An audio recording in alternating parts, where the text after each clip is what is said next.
how to take criticism and how ruthless some of these people on social media can be. Shoot, at my job, I've gotten death threats. I've gotten all sorts of weird stuff from viewers, and then you've still got to go out there and just pretend like nothing's happened. You've got the best job in the world and everything in your life is perfect, because the reality is a lot of people would love to be where you want to be. So I think mental health and kind of it's really like a day-to-day process. And I think, you guys would know much more than me. It's, you kind of have to find what works for you. And I love the idea of it constantly needing to evolve, and some things that you'll need one day, you won't need another day, and be able to take a lesson from the day before. And then you may take a step back and say, oh, shoot, I fell back into my old pattern. Let's create that new pattern. Gotta weather the storm. I gotta get mine. Gotta weather the storm. Okay. One day we gon' get on. Talk to 'em. You ain't got a choice. Welcome to Bailey and Buck Unplugged, where we talk about sports, entertainment, and mental health in support of the Kennedy Kids Foundation. If you're struggling with mental health, we encourage you to speak up and get help. A great place to start is 988. That's the free crisis prevention lifeline. Or you can check out the resources tab at kennedykids.org. If you are in an absolute emergency, please dial 911. Either way, we want you to know that you are not alone and that you don't have to struggle, and speak up, get help. There are resources available to you, and we are here to support you. If you're new around here, I want to introduce you to our host. I am Misty Buck. I am an author and a mental health and performance coach. And my co-hosts are Robert Bailey. He is the president of Rosenhaus Sports, the president of Kennedy Kids Foundation. He's a two-time Super Bowl champion, two-time college national champion. He's an NFL record holder, and he's an ESPY winner. And we are also joined by Bailey Brooks Masburn. She is a celebrity wedding and event planner, a former NFL cheerleader, and the executive director of the Kennedy Kids Foundation.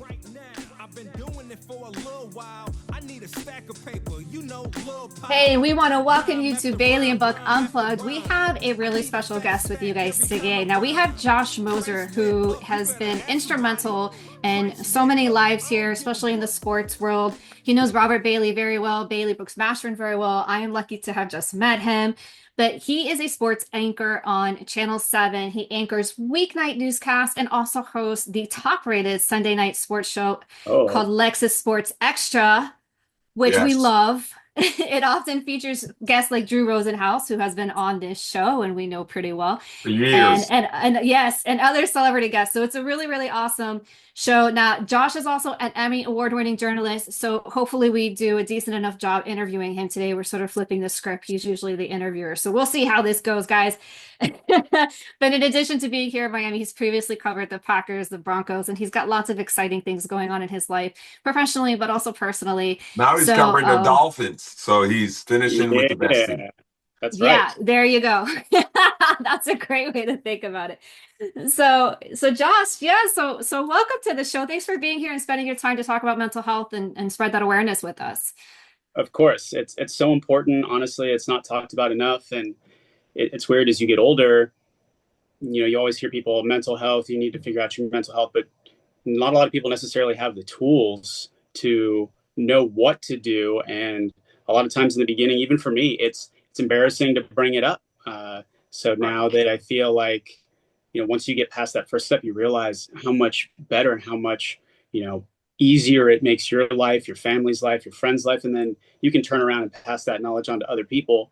And then it's all about growing together. So, that's kind of the bread and butter of what I feel like I do as a journalist. I'm connecting people and fans to the teams and the players that they love, and we get to uplift our community. And I think that's certainly the message that, we share in common. Yes, 100%. 100%. It's creating those ripples. It's using our platforms, whether they are very public or even we just have a small circle of friends. It's all about that, right? So yeah, thank you for that. So we always like to kick off the show kind of with a very similar question. So we like to ask our guests, what was a time in your life where you realized the importance of mental health? I would say recently, it's been a pretty crazy year.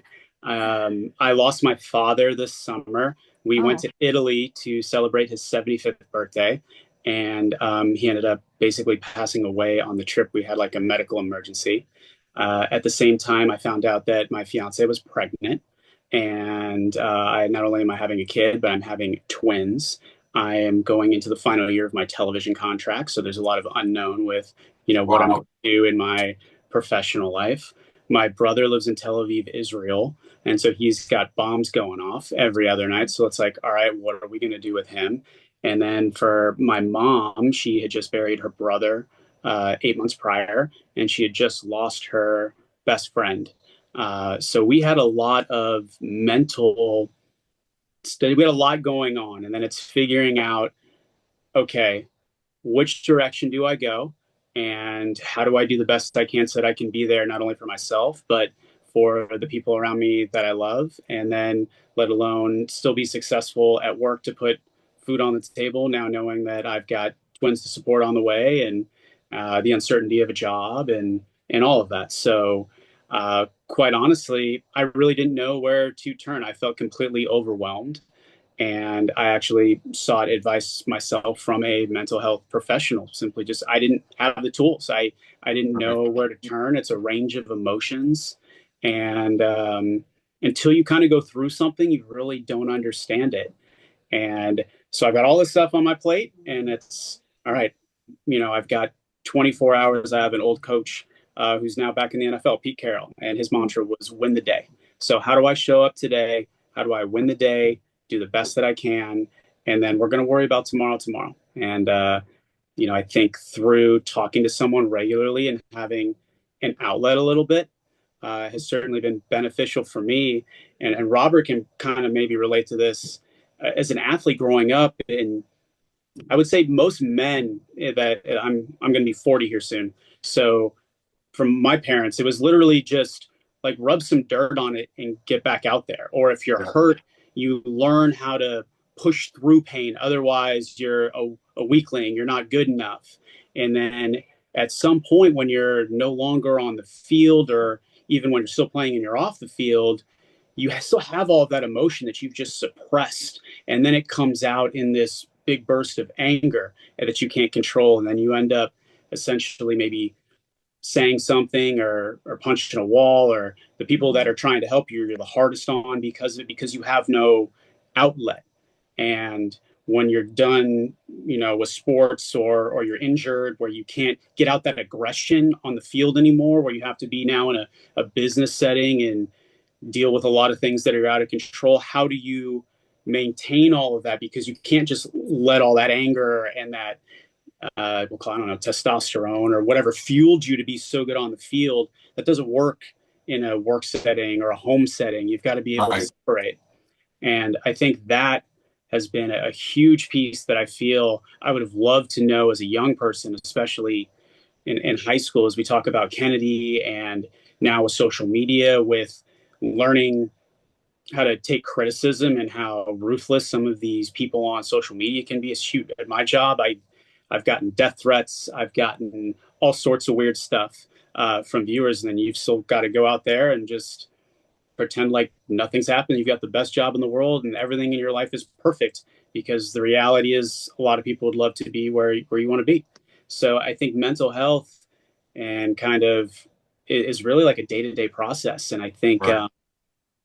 as I mean, you guys would know much more than me. It's you kind of have to find what works for you. And I love the idea of it constantly being, needing to evolve. And some things that you'll need one day, you won't need another day. And you'll take a lesson from the day before. And then you may take a step back and say, oh, shoot, I fell back into my old pattern. Let's create that new pattern. And yeah, it's really part of my everyday routine now, and I feel much more in control, and I feel like I'm able to help people that I necessarily wouldn't be able to do before. And it's brought a new perspective to my life, and I feels that yeah, as much as I can share my story, and more importantly listen to others, I think just having someone there to listen without judging, or maybe even to give some advice. I leave it up to the person. But it's like, you want a solution, or do you just want me to listen? And I Right. think knowing how to find cues in others, I can see cues in myself. And I mean, at the end of the day, we've got one go around. I mean, this is it. We get one lap, and it's always going to be ups and downs, but it's, how do you make the lows as high as possible, and how do you continue to grow and evolve, and what's going to fill up your cup. And I think through this process in my own self, I've realized that, you hear about gratitude and all of that, but it's more of, what works for you. We hear players talk all the time, like, find your why. And it's not necessarily like, I don't know what my why is. What kind of question is that? And I think, with listening to other people, and you can really help and see things in your own life, as well as create new bonds, because a lot of times you would never know, but people are probably going through the same things that you are. And most times it's a lot worse off than you, especially in the positions that we're in. Well, I want to say, one, I'm sorry to hear about your father. You guys were obviously very close, and congratulations on your two newborn twins. Yeah. Is I think after listening to your stories, you lose one and you gain two. You know, Exactly. so you can look at it as your dad made sure that, hey, this is gonna hurt, but I'm gonna leave you with two. So again, that story was, there's a blessing in that story, and I'm sorry that you lost your dad on a important trip. Again, I'm also sorry about your brother and what's happening with him. With all that happening, right? And then how do you, with all that's happened, and your wife at the time pregnant, and everything that's going on with your family, how did you continue to focus, after, you're going through this mental health stuff? How do you continue to focus on your job, right? Because you're on TV, you're smiling. No, everyone thinks that your world is perfect, and Yeah. yet you have all this behind you going on. And do you compartmentalize all that? What tools did you use? I know you talked about the therapist, but what specific tools did you use in order to deal with the family, deal with, your dad's stuff, and then go to work and get on TV and have a camera in front of you and smile and be the best you can be at that moment? Yeah. I think that's honestly still a work in progress. I would say initially, when everything first happened, um, all that I could mentally take in was, kind of going back to my college athlete days, my high school athlete days, of when it's game time, you show up. So I Right. was able to get to work and kind of focus on my work. You hear coaches all the time talk about, you just block it out. This is your sanctuary. This is what you Right. do. So for me, this is my love. I'm very grateful to say that I get to do something every day that I truly love doing. And I honestly feel, as weird as this sounds, I feel like me and my job, I'm able to help people. And for me, that I find very fulfilling, even though I'm talking about, for the most part, games and meaningless numbers and stats, and really that has no bearing on, really anything important in life, like truly, when you really look at the bigger scale of all of this. Right. So, in the beginning, it was all right, I can go to work, but then at home, like, I was crippled, like I was on the couch, I couldn't move, and I couldn't, I was so angry. I had all this flood of emotions, and I'm normally a very extroverted person, but I hold everything in. And then um, I was just finally like sitting there in my head, and I'm like, what do I need here? Like, I need a coach. Like, I've never had a coach. Like, if you've got a trainer, they tell you what to do. Like, I just didn't know what to do. And I basically called around, and I'm like, let me just try to talk to somebody, maybe to try to get some tools, because I've only known what my friends have gone through and the people that I've talked to in the past. And I met this amazing woman. Her name is Lauren, and she's been through a lot of similar things that I have. She's in her mid 50s, and she was just able to, through her experiences, she's dealt with a lot of people that have gone through similar things. So I basically really started to unwind in talking with her. Truly, like, what I was angry at, I was trying to figure that out, and I was kind of basically peeling the onion back of why am I feeling the way that I'm feeling, and then learning how to sit in emotion. So I feel, as weird as this sounds, um, a lot of times when we talk about mental health, like when something feels bad or like you put your finger on the stove, you remove the finger really quickly because you don't like the sensation of it feeling burned. So I feel a lot of men specifically, or in my case, if I'm in a bad feeling, like I would just eject out of it and I would like go try to do something else. And just doing these like meaningless tasks, like just to flip my mind out of not thinking about my father and actually dealing with the problem. Right. I was masking everything and I didn't realize that it was a coping mechanism versus actually sitting down and like struggling with it of like, okay, how do I be okay with the situation? And I think that approach for me really allowed me to slowly just get better every day. And I guess I also maybe used my motivation of having twins. I'm wanting to be there to support my family, and at the same time, that's a double-edged sword. It's you always hear you got to put the oxygen mask on first when you're on an airplane. You put it on yourself before you put it on everybody else. And so I went from dealing with the emotion, and then I'm like, all right, well, let me fill my life up with like helping everybody else. And then I got worse because I wasn't dealing with anything. And then it was like, okay, let me take a step back, figure out how to handle these emotions because I have never really dealt with anything like this in my own life. And then slowly I was able to kind of like crawl out of this. So we're like 8, 9 months into this now. Right. And, I feel like every day, so it'd be talking to someone. For me, breathing exercises, it's as weird as it sounds, anybody listening to this, like the ability to control how you react. You can't control anything. Like you can maybe control 5% in your life, but you can control how you react. And I feel like a good sports analogy, basketball, we just had the national championship game. There's a player that got a technical foul. He didn't like a call, slams the ball down, and then he hurts his team and almost lost the Right. game because of, Right. of his reaction. Like you can't control that the call was fouled. Like it is what it is. But for you to do that extra layer, you're only Right. hurting yourself. So for me, it was like I was lashing out because I was so angry, and I realized, oh crap, I'm making it worse on my family. And it's like I don't know how my mom's feeling. I don't know how my brother's feeling because they're just saying that I'm fine, not wanting to put more on me. So I feel kind of going through all of that and then talking to a couple of friends that have lost family members or actually doing some like deep reading and really slowing down. Like I tried to hit the gym really hard and that didn't really work. But really the breathing exercises, the cold plunge for me is a huge part of my mental health and my therapy because it just forces you to be, you don't want to be, you don't want to be comfortable all the time. Like you want to Right. be uncomfortable. You got to Yeah. find out how to be comfortable being uncomfortable. Right. And it's able to slow my breathing down. It's able to really focus on my body, be in the present moment where I'm not thinking about what do I need to do for my brother or my mom or whatever. I've got twins coming. I'm going to pay for this. Oh my God, I don't own a home, et cetera, et Right. cetera. So it's just, how do I be okay in that moment? And I've realized the more that I've been able to do that, the more that I've been able to actually like journal and get stuff up and out. I've never kept a journal in my life. Me neither. And now I'm like, okay, hear all these people like, what are these people talking about? Gratitude. Of course I'm grateful. Of course, you know, for journaling, like I'm going to put down my thoughts. Like I already know what I'm thinking, Right.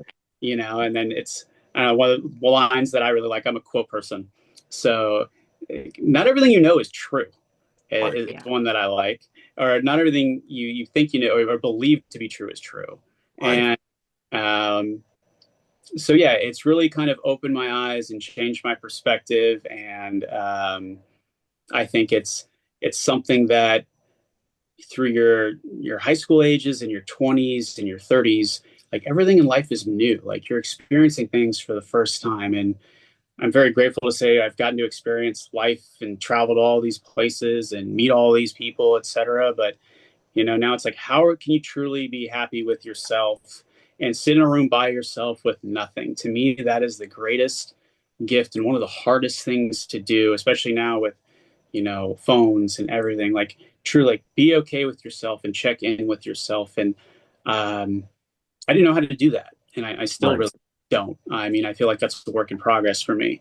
And so yeah, I feel like I'm rambling, but these are all things that I feel like people have in their own inner monologue, Right. and I'm hoping that maybe something that I'm saying someone can, oh, that makes, I'm a little bit of sense. It can start them on maybe their own journey, or um, yeah, but it's showing up, every day as best you can. I think Right. realize that there are bad days, and it's okay to have a bad day.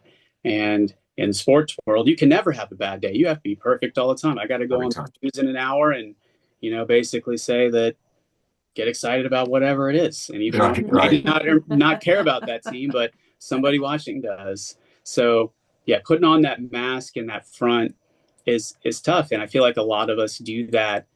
I certainly did it in my 20s, because you Right. don't know any different.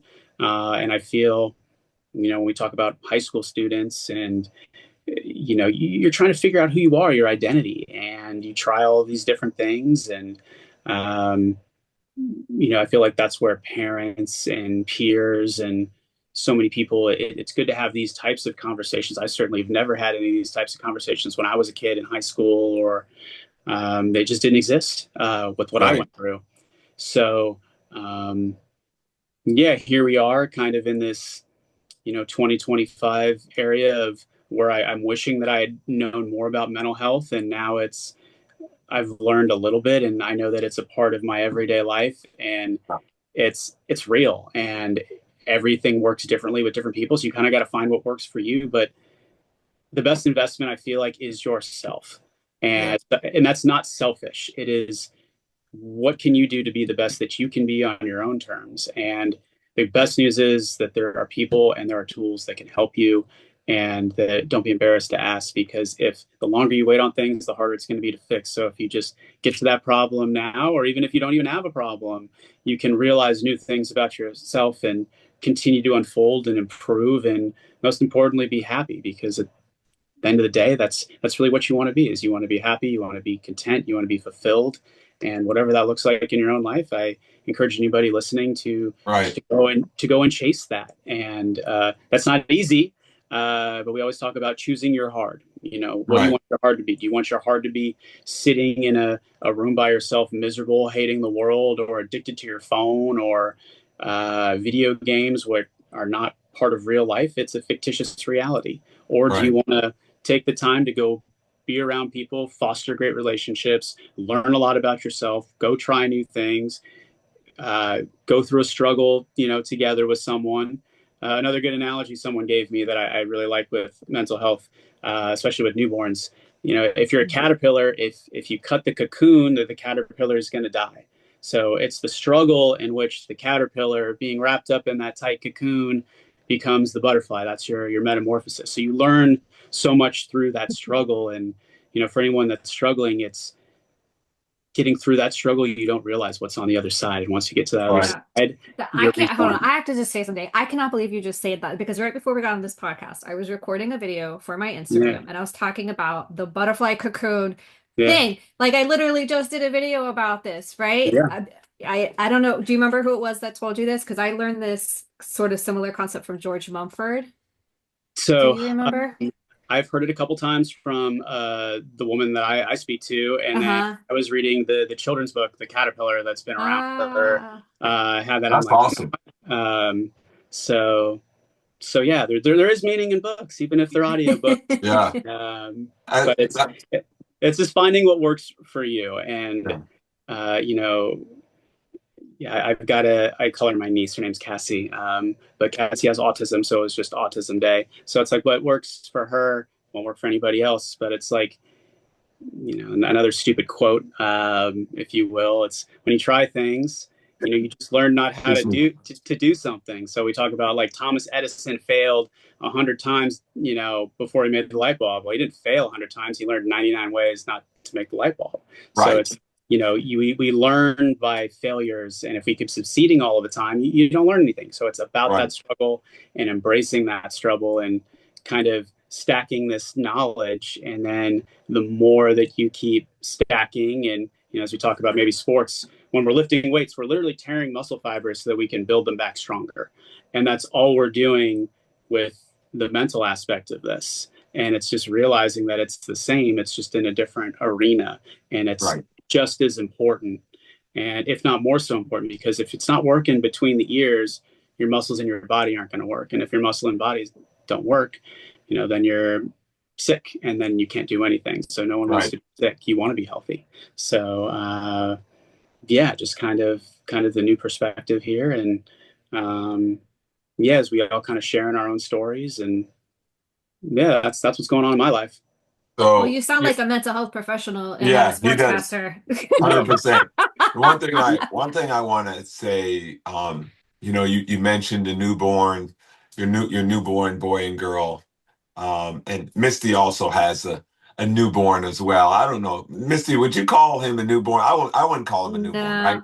No, nah. Well, he's technically, I guess, over one. They're considered Right. So he's toddler. no longer So a newborn. He's a toddler. What I But call it. you know, growing up, right? We're raised a certain way, and we usually, because you guys have new kids, right? My kids are no longer kids; they're adults. Uh, we usually, I know from my experience and my friends who also have kids in their teens, we raise our children based on how our parents raised us, Totally. right? Because of our personal success. So what I'm trying to say is if you're personally successful, you give credit to your parents and you say, hey, you know what? My parents must have raised me the right way because I don't break the law. I'm successful. And now that I'm adult and I look back, I realize that I give them a lot of credit with my success.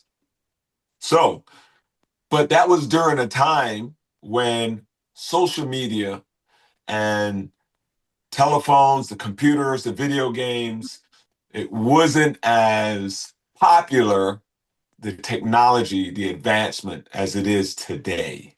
Mhm. And even my oldest son, who's 30 years old, said, you know what, Dad, you just can't raise them.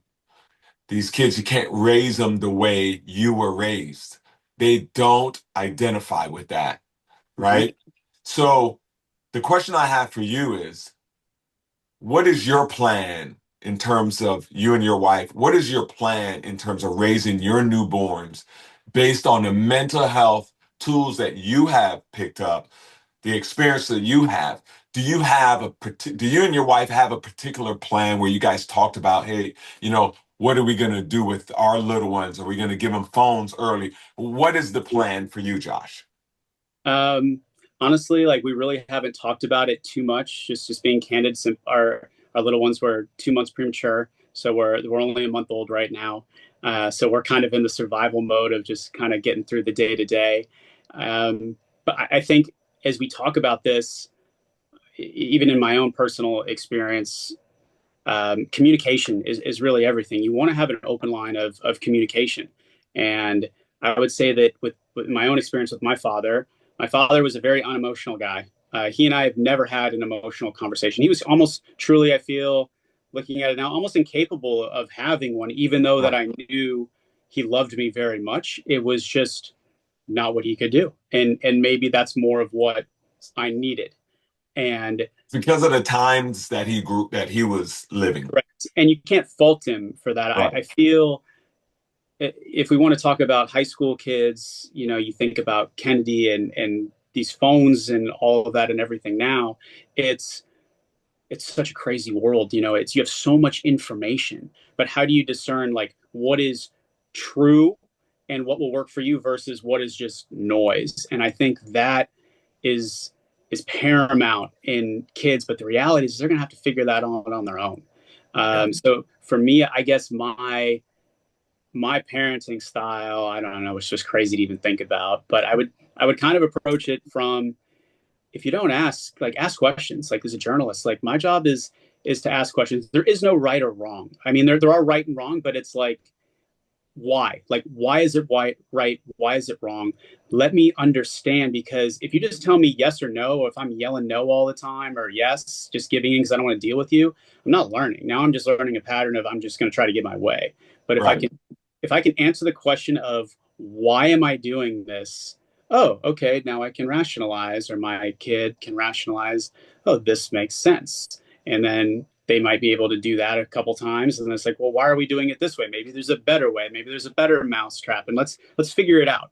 I think my goal would be to just try to introduce them to as many things as possible, and let them kind of find their own way, and be the one to pose questions. And this is probably when they're older, and so that they can figure out what's right or wrong. Because the reality is, I'm in my own car living in my life. I'm going to drive their car for a little bit, but they're in their own car too, and they've got to kind of be independent on their own. I want them to be able to look at the world and approach the world where they're confident in their own self, that they can be self-sufficient. I think that would maybe be the goal of all parents. You want them to achieve great things, but you want them to live their life and enjoy their life. And the reality is, most parents, want to give their kids the things that they never had, or we saw them, Right. give up things that they would have wanted as kids so that their kids could have it.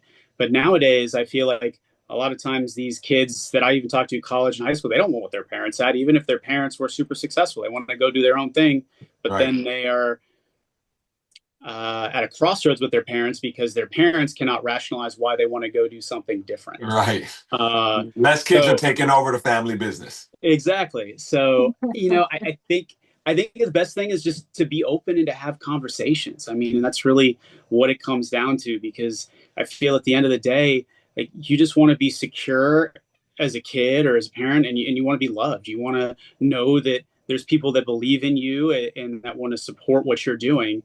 And I feel conversely, it works as, if I feel that love, I want to give that love back. I have all of these people in my corner. I don't want to screw up because that would impact them. Like, they've invested so much time in me. I want to give back to them, and now we can grow together. And I think as a parent, maybe Robert, with your kids now in their 20s and 30s and even younger, it's like, shoot, as a dad, like, what can I learn from them? There's so many amazing things now that I didn't have growing up.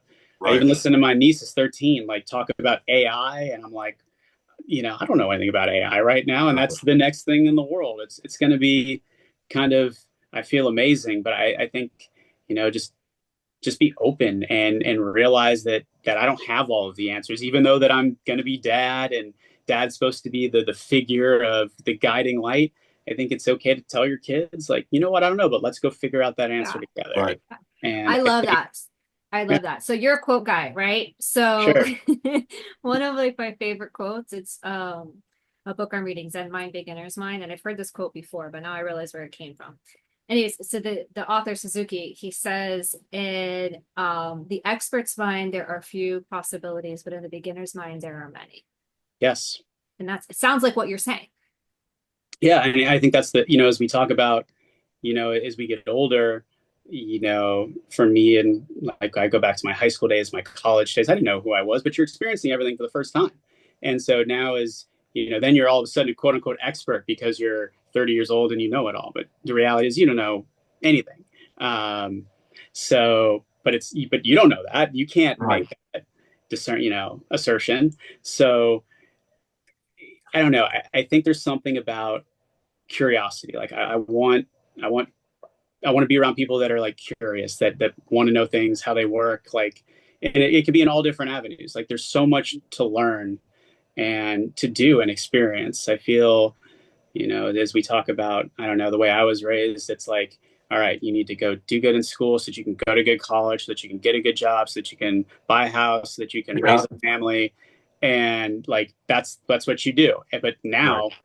all right, so shoot, I checked all those boxes, but the reality is like, I can't afford a Right. a 5-bedroom home in Miami to raise 2 kids. That's Right. cost $5 million. Right. Like, all right, so now how do I get off this hamster wheel? Like, that way of life just doesn't work right now. So just be open to possibilities, and then just be grateful for what you have. And I think traveling is a huge thing.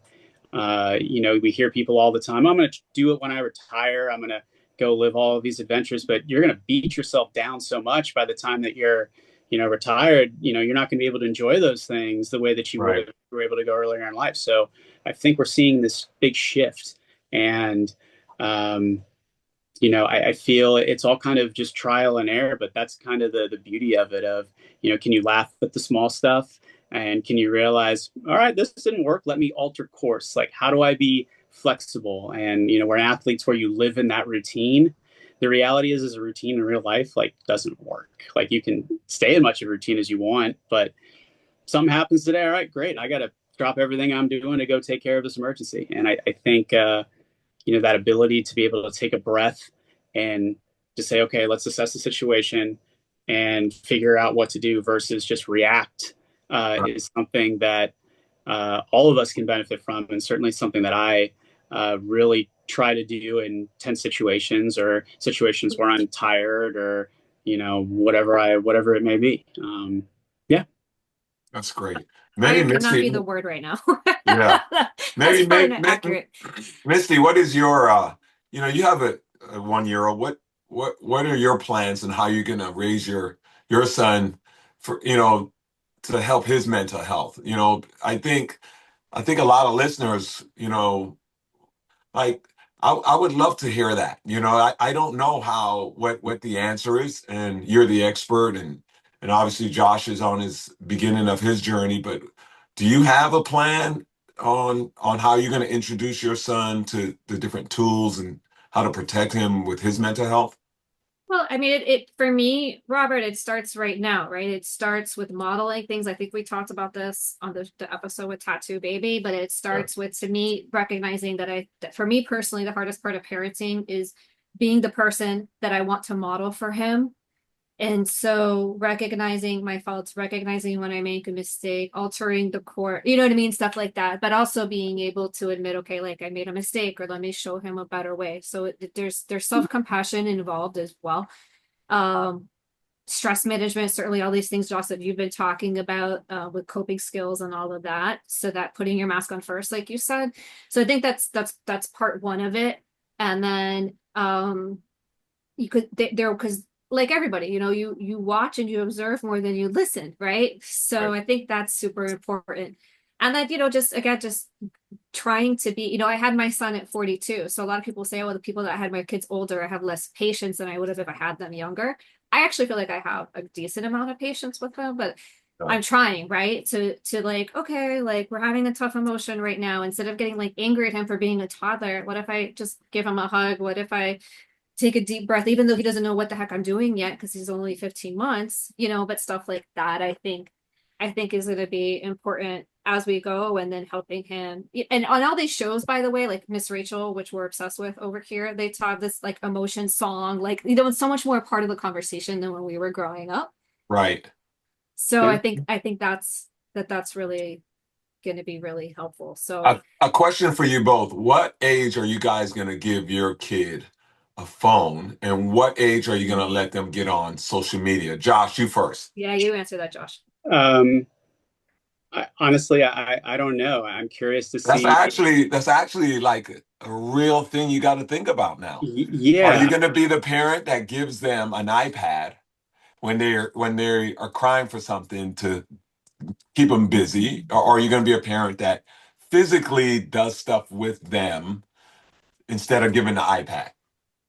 I would prefer to be the latter. Right. I don't know. I can give a real world example. I I don't have kids that are that age, so I can't speak. I'm sure that there are times where you're just like, yeah, throw them the iPad, and it's probably going to happen a couple times where you just need 20 minutes to just decompress or go sit in the shower or Yeah. do whatever it is you need to do. But when I But go out to, you remember this question from this show? oh yeah, 100%. But Go ahead. I think that there's something like I want to be able to take my kids to dinner or have a dinner at night, and I want us to actually have meaningful conversations. And I feel like, that's kind of what bonds the family together. Now, I've got a lot of friends, they've got kids that are in like second grade, and their homework is now all on an iPad. And if, Right. and so, you know, it's tough. And you hear all this stuff. I'm not an expert on this, but like the idea of looking at blue light and having a screen in front of your face for 10 hours really hinders your eye development, where it's taking away from the periphery perceptors or receptors. So I feel like the more knowledge and like the science that comes out, I feel like will determine, but it's also hard when, you know, you're a 5-year old and your best friends have got phones and iPads, and mom and dad are the bad ones saying, no, you can't have it. So I feel, it's going to be a dance, but I would like to prolong it as long as possible, because I just feel that there's such a beauty of man, I don't know, like when I was a kid, like, and we got home from school, we went out and played sports until it got dark, and we made friends doing, you know, I, 100%. like, and I It truly doesn't happen feel anymore. That doesn't happen right. anymore. But I would also say that, like, as weird as this sounds, I figured this out recently in my own mental health journey. When I was a kid, I loved movies. Right. And the reason that I loved movies is because it took me to a different place. And Yeah. I could imagine myself as whatever that character was. And, it was a safe space for me where I'm like, I could be James Bond or, Right. whatever it could be. And I'm realizing now, like, that's kind of what's happening on the phone for these kids. But the difference Right. is it's like they're modeling after these influencers Right. or different types of content. So I think it can be a useful. The roundabout answer is I hope to prolong it as long as possible. But when they do use it, I feel that they can be very useful in a limited space, depending on the content that they're viewing. And I think it's going to be an open conversation with, my better half to figure out what's working. It's probably going to be trial and error too. But the ability to give them the phone or whatever, and then have them want to put that down themselves is something that I feel like we need, because, man, if you're just stuck on that screen, like, Yeah. that's not real life. I mean, we see Right. AI right now is the big thing. Like, you got to live your life, and your life is not on a screen or through a screen would be Right. Yeah. my opinion. Yeah, totally. I appreciate that. I think it's something that, like, I mean, Robert, you may not have little kids, but you still know it's kind of something stuff you figure out as you go, right? Parenting is a lot of having an idea and then really figuring it out as you Yeah. go. You know, So, one of the biggest regrets I have is giving my kids a phone. I think I gave them the phone when they were like 10 years old. They were crying about my friend's that phone, and I What? wish I would have waited longer. That's one of my regrets. yeah. That's the worst thing you did. I think you're pretty good. Yeah, dad. no kidding. Good point. Good point. Good point. Well, as we come to an end here, like, gosh, it always just flies by on Yeah. this show, and we want to be really respectful of your time and your energy, because I know, gosh, it's so precious to you, especially right now.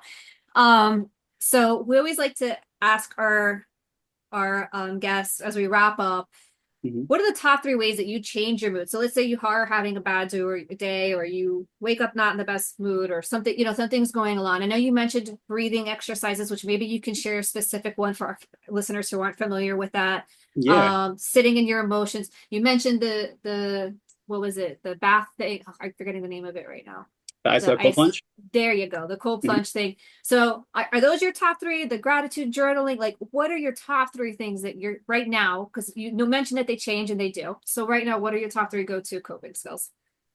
So I think if I'm in a mental rut, like, it's Yeah. switching from the mental aspect to the physical aspect. So Okay. sometimes you need energy or you don't. So, like, it's even just if you have aggression, you're angry, go hit some push-ups. Like, and you can do it right there on the spot. You don't need to go to the gym, whatever. It's right there. That's 2, great. it's and it's going to benefit you. We can have a whole nother conversation about working out and how that impacts things. So maybe we'll have to do a second episode. But certainly that would be one. Number 2 would be the breathing, and a real simple one is a box breath. It's just 4 deep breaths in, hold for 4 seconds, 4 breaths out, and it's realizing you can do that. And then I really do believe in the cold plunge. People will say that it stunts muscle growth, etc., but it focuses you on. It's so cold that you have to be in the moment. You have to be where Right. your feet are, Right. and Focus. then everything else melts away. And there is Focus and discipline. right. And then there's a dopamine release. Like, the cold, it changes the chemistry of your brain. There's science behind it. And so whatever you're thinking about, you're thinking about it now, because you're in survival. Just trying to survive. Yeah. It's 38 degrees in there. You're freezing. Like, it doesn't matter that you got a bad score on a test, or that your mom's mad at you, or your best friend, I don't know, has a cheating boyfriend or whatever. Like, none of this stuff matters. Like, you're in fight or flight. And then you realize, that everything's going to be okay. I mean, that's really what it is. And it's figuring out with, being comfortable, being uncomfortable. And it's okay. Yeah. Like, this is the problem that I'm facing. Let's take a step back. Let's think about it for a second, but get yourself in a mental headspace, however, whatever modality you choose, to go in and attack it, as opposed to cower to it or change who you are or whatever. It's all right.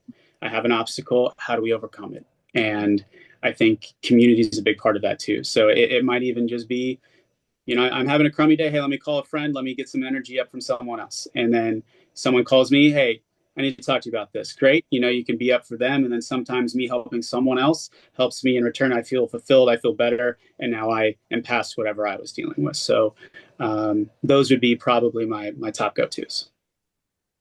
Yeah, that's awesome. Those are really good. Great. So before we are really, really getting ready to go now, but do you want to help us practice 1 to 2 rounds of box breathing real quick, in case this is it's pretty common, but I don't want to assume people know what this is. Yeah. So do you want to lead us through a quick practice? Sure. So I would just say that, you can go for 4 seconds. Sometimes you can go for 8, but I mean, normally a good starting point is 4. So it's just a big breath in through your nose. So simply just do that for 4 seconds. So 1, 2, 3, 4. Then we're going to hold it.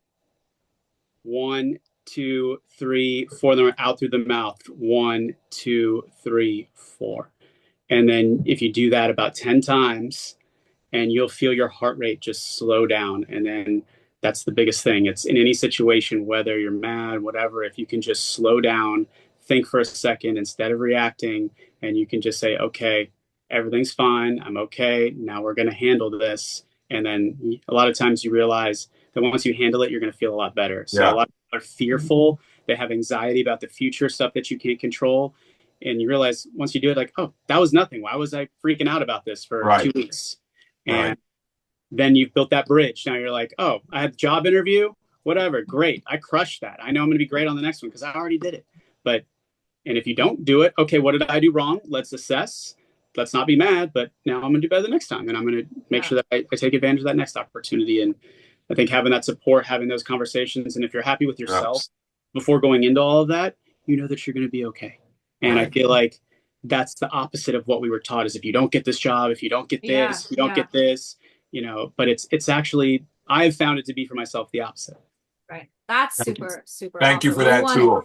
Yeah, we want to thank you for that tool. Thank you for being here today. If someone wants to reach out to you, where can they find you? So I don't know if you can see it on screen, but my name is Josh Moser. So I'm a reporter. So the Mose knows. The reality is I know very little about a lot of things. Yeah, you can find me on all social media with that, or I work for Channel 7 here in Miami. You can go on the website. There's an email address, or if anybody has either of your information, I'm pretty easy to find. I'm not Deion Sanders, but I'm pretty easy. That's awesome. Well, thank you so much, Josh. Thank you, listeners, for joining in for another episode. We want to remind you, if you are struggling with mental health, we encourage you to speak up, get help. And a great place to start is the 988, the free crisis prevention suicide line. We also have a bunch of resources available for you at kennedykids.org. Just head to kennedykids.org, click on that resources tab, and you'll get all kinds of information there. So till next time, we will see you guys soon. Thank you so much, Josh, for being here. We appreciate your time. Thanks, Josh. Thanks for having me. One day we gonna get on.